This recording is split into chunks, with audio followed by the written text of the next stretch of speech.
ദൈവനാമത്തിന് മഹത്വം ഉണ്ടാകട്ടെ. നാഷണൽ അപ്പോസ്തോലിക് മീഡിയയുടെ വചനധ്യാനത്തിലേക്ക് ക്രിസ്തുയേശുവിൻ്റെ ധന്യനാമത്തിലേവർക്കും സ്നേഹവന്ദനം.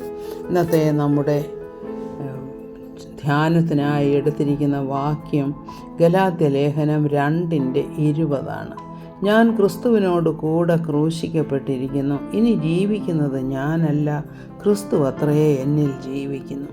ഇപ്പോൾ ഞാൻ ജഡത്തിൽ ജീവിക്കുന്നതോ എന്നെ സ്നേഹിച്ച് എനിക്ക് വേണ്ടി തന്നെത്താൻ ഏൽപ്പിച്ചു കൊടുത്ത ദൈവപുത്രങ്കിലുള്ള വിശ്വാസത്താൽ അത്രയേ ജീവിക്കുന്നത്. ഇതാണ് നമ്മുടെ അതിമഹത്തായ വിശ്വാസമെന്ന് പറയുന്നത്. എന്താണ്? ക്രിസ്തു നമ്മുടെ പാപങ്ങൾ വഹിച്ചുകൊണ്ടാണ് കാൽവറിയിൽ യാഗമായി തീർന്നത്. ക്രിസ്തു മരിച്ച് അടക്കപ്പെട്ടു, എന്നാൽ അവൻ ഉയർത്തെഴുന്നേറ്റു. അതുകൊണ്ട് നാമും നമ്മുടെ പാപങ്ങളും നമ്മുടെ പഴയ മനുഷ്യൻ അവനോടുകൂടെ ക്രൂശിക്കപ്പെട്ടു. എന്നാൽ ക്രിസ്തു ജീവിച്ചതുപോലെ തന്നെ നാമും അവനോടുകൂടെ ഉയർത്തെഴുന്നേറ്റ് ജീവിക്കും എന്നുള്ള പ്രത്യാശയാണ് ഏറ്റവും അനുഗ്രഹിക്കപ്പെട്ട പ്രത്യാശയായിട്ട് ക്രിസ്തീയ ജീവിതത്തിലുള്ളത്.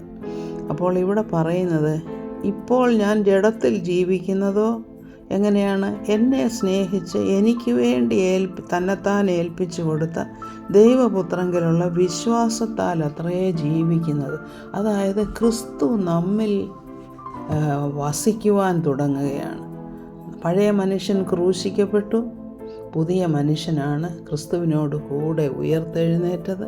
അപ്പോൾ ആ പുതിയ മനുഷ്യനെന്ന് പറയുന്നത് ക്രിസ്തുവാണ് വീണ്ടും നമ്മളിൽ ജീവിക്കുന്നത് എന്ന് മനസ്സിലാക്കണം. ക്രിസ്തു നമ്മിൽ ജീവിക്കുന്നു.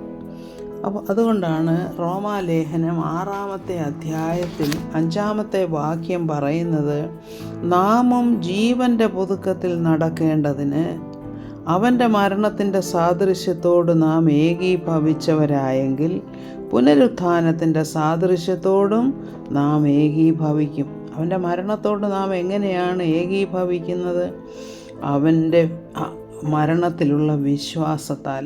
അവൻ നമുക്ക് വേണ്ടിയിട്ടാണ് സ്വയം പാപമായി തീർന്ന് മരിച്ചത് എന്നുള്ള വിശ്വാസത്തിൽ നാം അവനോടുകൂടെ മരിക്കുകയാണ്. അപ്പോൾ അങ്ങനെ മരിക്കുമ്പോൾ പുനരുത്ഥാനത്തിൻ്റെ സാദൃശ്യത്തിലും നാം ഏകീഭവിക്കും.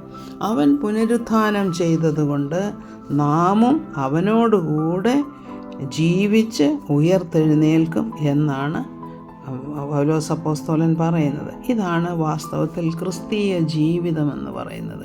ക്രിസ്തീയ ജീവിതമെന്ന് പറയുന്നത് ക്രിസ്തു നമ്മിൽ വസിക്കുന്നതാണ്. അപ്പോൾ ലോകത്തിൽ പലവിധമായ സാഹചര്യങ്ങളെ നമുക്ക് നേരിടേണ്ടി വരും. കഷ്ടത, പ്രയാസങ്ങൾ ഇതൊക്കെ ഉണ്ട്.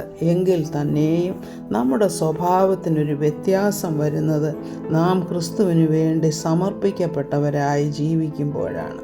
അപ്പോൾ ക്രിസ്തു നമ്മിൽ ജീവിക്കുമ്പോൾ നമ്മുടെ പാപ പ്രകൃതി, സ്വാർത്ഥത, നിഗളം, ഞാനെന്ന ഭാവം, കോപം, അസൂയ, അപ്പോൾ വേണ്ടാത്ത ശീലങ്ങൾ ഇവയെല്ലാം നാം ഉപേക്ഷിക്കുകയാണ്.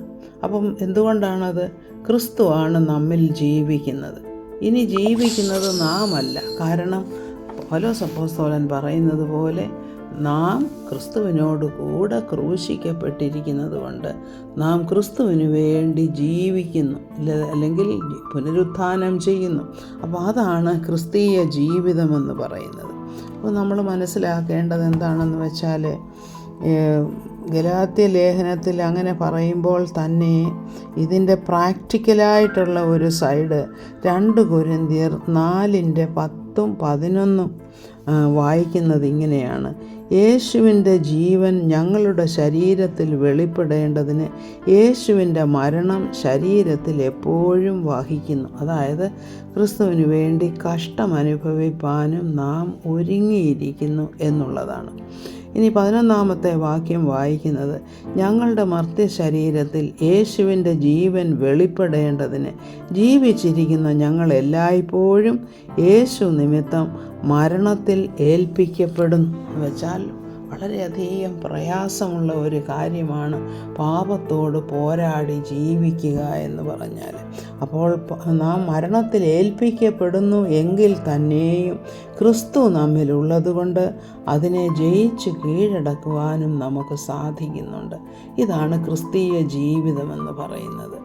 അപ്പോൾ നാം പല കാര്യങ്ങൾ ഇതിനകത്ത് മനസ്സിലാക്കാനായിട്ടുണ്ട്. എന്ന് വെച്ചാൽ നമ്മുടെ സകലത്തിലും നമ്മൾ ദൈവത്തിൻ്റെ മക്കളായിട്ട് കാണിക്കേണ്ടിയിരിക്കുന്നു. അപ്പം പൗലോസ് അപ്പോസ്തലൻ തന്നെ പറയുന്നുണ്ട്, പല കഷ്ടങ്ങൾ അനുഭവിക്കേണ്ടി വന്നു. ബുദ്ധിമുട്ട്, സങ്കടം, തല്ല്, തടവ്, കലഹം, അധ്വാനം, ഉറക്കിളപ്പ്, പട്ടിണി, ഇതൊക്കെയും ഉണ്ടായിരുന്നു.